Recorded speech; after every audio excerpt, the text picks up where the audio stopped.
திராவிட முன்னேற்ற கழக அரசு திட்டமிட்டு தமிழ் மறுப்பு, தமிழ் மறைப்பு வேளையில் கோயில் திருவிழா குடமுழுக்களில், கருவறைகளில், கருவறை வழிபாட்டில் தொடர்ந்து செய்து வந்தது. தயவு செய்து புதிதாக வந்திருக்கக்கூடிய விஜய் அவர்களுடைய அரசு அந்த ஸ்டாலின் தமிழ் மறைப்பு பாதையை பின்பற்றாமல் உயர்நீதிமன்ற தீர்ப்பை பின்பற்றுமாறு தெய்வத்தமிழ் பேரவை செயற்குழு கேட்டுக்கொள்கிறது முதலமைச்சர் விஜய் அவர்களை.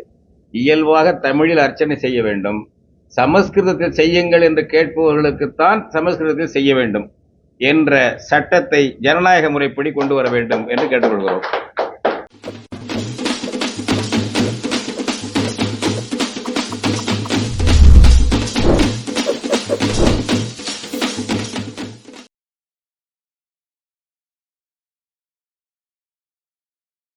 அனைவருக்கும் வணக்கம்.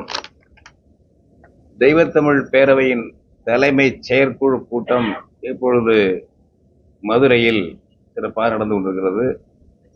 ஆன்மீக பெருமக்கள், முக்கியமானவர்கள் எல்லாம் தலைமை செயற்குழுவில் இருக்கிறார்கள். அவர்கள் எல்லாரும் வருகை புரிந்திருக்கிறார்கள்.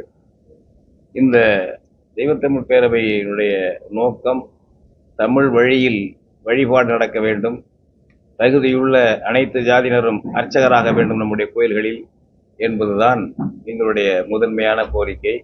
இதை வலியுறுத்தி வருகிறோம், இப்பொழுது வலியுறுத்துகிறோம். வருகின்ற செப்டம்பர் மாதம் நம்முடைய மதுரையில் மீனாட்சி அம்மன் திருக்கோயில் குடமுழுக்கு நடைபெற இருப்பதாக அறிவித்திருக்கிறார்கள். தமிழ் வளர்த்த மதுரையில், சங்கம் வளர்த்த மதுரையில், தமிழ் வளர்த்த மீனாட்சியின் கோயிலில் தமிழ் வழியில்தான் அர்ச்சனை நடைபெற வேண்டும் என்று கோரிக்கை வைத்திருக்கிறோம். ஏற்கனவே உயர்நீதிமன்ற தீர்ப்புகள் இருக்கின்றன. அதுவும் மதுரை அமர்வு தான் கூடுதலாக தீர்ப்பு கொடுத்திருக்கிறது. 2020ஆம் ஆண்டு தஞ்சை பெருவுடையார் கோயில் குடமுழுக்கு தமிழில் நடத்த வேண்டும் என்று வழக்கு தொடுத்த பொழுது மதுரை அமர்வில் தான் உயர்நீதிமன்றத்திலே தமிழ் பாதியாக, சான்ஸ்கிரிட் பாதியாக செய்யுங்கள் என்று கொடுத்தார்கள்.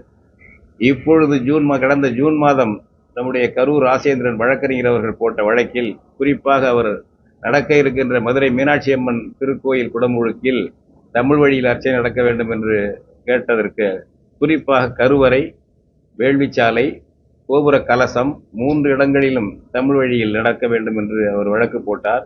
நீதிபதி பரத சக்கரவர்த்தி அவர்கள் மிகச்சிறப்பான தீர்ப்பு வழங்கினார்கள். அவருக்கு முன்னால் சில தீர்ப்புகள் இருக்கின்றன. இருந்தாலும் இவர் அந்த உயர்நீதிமன்ற தீர்ப்புகள் இருக்கின்றன, மதுரை அமர்வு தீர்ப்புகள், சென்னை உயர்நீதிமன்ற தீர்ப்பெல்லாம் இருக்கு.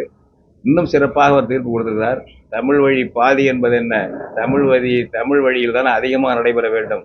அதுவும் மதுரை மீனாட்சி அம்மன் கோயில் பொற்றாமரை குளத்தில் தான் சங்கப்பலகை இருந்து தமிழ் காப்பியங்கள் இயற்றப்பட்டன என்றெல்லாம் கொடுத்து விட்டு கட்டாயம் தமிழ் பாதி நடக்க வேண்டும் தமிழ் வாழ்ப்பு என்று சொல்லி அவரே அதற்கு எடுத்துக்காட்டாக ஆங்கிலத்தில் வழங்கிய தீர்ப்பை தமிழிலும் எழுதினார், செய்து காட்டினார் பரத சக்கரவர்த்தி.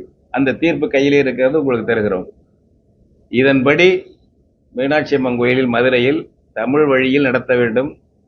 கருவறை, வேள்விச்சாலையில் எடுத்துக்காட்டாக 50 கும்பங்கள் நின்று 50 பேர் வேள்வி ஓதுக்கொண்டிருக்கிறார்கள் என்றால் 25 பேர் தமிழ்ல இருக்கணும். தமிழ் பிராமணர் அல்லாத தமிழ் அர்ச்சகராக இருக்கணும். வெறும் தமிழ்ல மட்டும் சொல்றதில்லை, தமிழே சொல்றதில்லை, இருக்க வேண்டும். திராவிட முன்னேற்ற கழக அரசு திட்டமிட்டு தமிழ் மறுப்பு, தமிழ் மறைப்பு வேளையில் கோயில் திருவிழா குடமுழுக்களில், கருவறைகளில், கருவறை வழிபாட்டில் தொடர்ந்து செய்து வந்தது. தயவு செய்து புதிதாக வந்திருக்கக்கூடிய விஜய் அவர்களுடைய அரசு அந்த ஸ்டாலின் தமிழ் மறைப்பு பாதையை பின்பற்றாமல் உயர்நீதிமன்ற தீர்ப்பை பின்பற்றுமாறு தெய்வத்தமிழ் பேரவை செயற்குழு கேட்டுக்கொள்கிறது முதலமைச்சர் விஜய் அவர்களை. அடுத்ததாக தமிழ்நாடு சட்டப்பேரவை இதில் தலையிட்டு ஒரு சட்டம் இயற்ற வேண்டும். தமிழ் வழியில் அர்ச்சனை நடைபெற வேண்டும் என்று ஒரு குடமுழுக்கா இருந்தாலும், சாதாரண அன்றாட அர்ச்சனையா இருந்தாலும் தமிழ் வழி நடத்தணும். வேண்டுமானால் உங்களுக்கு அது சிக்கலா இருக்கும் என்றால் ஏற்கனவே உள்ள உயர்நீதிமன்ற தீர்ப்புப்படி தமிழ் பாதி சமஸ்கிருதம் கேட்பவர்களுக்கு தமிழ் என்று ஏற்கனவே அரசாணை இருக்கிறது. தமிழில் கேட்பவர்களுக்கு தமிழில் செய்ய வேண்டும் அர்ச்சனை என்று இருக்கிறது. அந்த வேலையெல்லாம் இல்லை, இயல்பாக தமிழில் செய்ய வேண்டும். சமஸ்கிருதத்தில் கேட்பவர்களுக்கு தமிழ் செய்ய வேண்டும், சமஸ்கிருதம் செய்ய வேண்டும், சட்டம் கொண்டு வரணும். நல்லா தெளிவாக வச்சுங்க. இயல்பாக தமிழில் அர்ச்சனை செய்ய வேண்டும், சமஸ்கிருதத்தில் செய்யுங்கள் என்று கேட்பவர்களுக்குத்தான் சமஸ்கிருதத்தில் செய்ய வேண்டும் என்ற சட்டத்தை ஜனநாயக முறைப்படி கொண்டு வர வேண்டும் என்று கேட்டுக்கொள்கிறோம். வடலூர் வள்ளல் பெருமானுடைய சத்தியஞான சபை பெருவெளியில் கட்டடங்களை கட்டி நிரப்பப் போகிறேன் 100 கோடி திட்டம் என்று ஸ்டாலின் உள்நோக்கத்தோடு அறிவித்தார். அதை தெய்வத்தமிழ் பேரவையும் மற்ற வள்ளலார் பணியகம் அதனுடைய அன்பர்களும் வள்ளலார் அன்பர்களும் எதிர்த்து போராடினார்கள். அந்த வகையில் அது அந்த இடத்துல கட்டாமல் நிறுத்தப்பட்டது. ஆனால் குழி தோண்டி கிடக்கிறது, அப்படியே பாதாள குழி தோண்டி அஸ்திவாரம் தோண்டி அப்படியே கிடக்கு. பெருவெளி அது ஒரு ஆன்மீக வெளி, அதுவும் வழிபாட்டுடைய ஒரு அங்கம். அது வள்ளல் பெருமானுடைய வழிபாட்டை பொறுத்தவரையிலும் அது அப்படியே குழியாக அங்கங்கே அஸ்திவார குழிகள் தோண்டி கிடப்பது தவறானது. அதை உடனடியாக மூடி புதிய அரசு, விஜய் அவர்களுடைய அரசு அதை சமவெளியாக்கிட வேண்டும் என்று கேட்டுக்கொள்கிறோம். அதுபோல அந்த சமவெளியில கட்ட வேண்டிய ஸ்டாலின் திட்டத்தை கைவிட்டு பக்கத்துல வேற இடத்துல அவங்க இடமே இருக்கு, வள்ளலார் சபைக்கே இருக்கு. அந்த இடங்களில் கொஞ்சம் கட்டிடத்தை கட்டியிருக்காங்க. பாக்கி கட்டிடங்களையும் அங்கேயே எழுப்பிக் கொள்ள வேண்டும். அந்த சத்தியஞான சபை வடலூர் வள்ளலார் சபை இருக்கிற இடத்துல கட்டடங்கள் புதுசா எழுப்பாமல், அதாவது மருத்துவமனை, கருத்தரங்கம், அது இதுன்னு சொன்னார். அது மாதிரிலாம் எழுப்ப வேண்டாம். அது பெருவெளியாவே இருக்க வேண்டும் என்ற ஒரு தீர்மானத்தை போட்டிருக்கோம். அந்த அங்க குழி தோண்டி கிடக்கு இப்ப நிறைய, அதையெல்லாம் மூடி சமவெளியாக்க வேண்டும் என்று கேட்டுக்கொள்கிறோம். அடுத்ததாக அனைத்து ஜாதியினர் அர்ச்சகராகும் என்ற அந்த வழக்கை மயிலாப்பூர் அக்ரஹாரம் கேட்டுக்கொண்டதற்கு இணங்க உயர்நீதிமன்றத்திலே சமாதானம் அடைந்தார்கள் ஸ்டாலின் ஆட்சியில். அதை நிறுத்தி வைக்கிறது.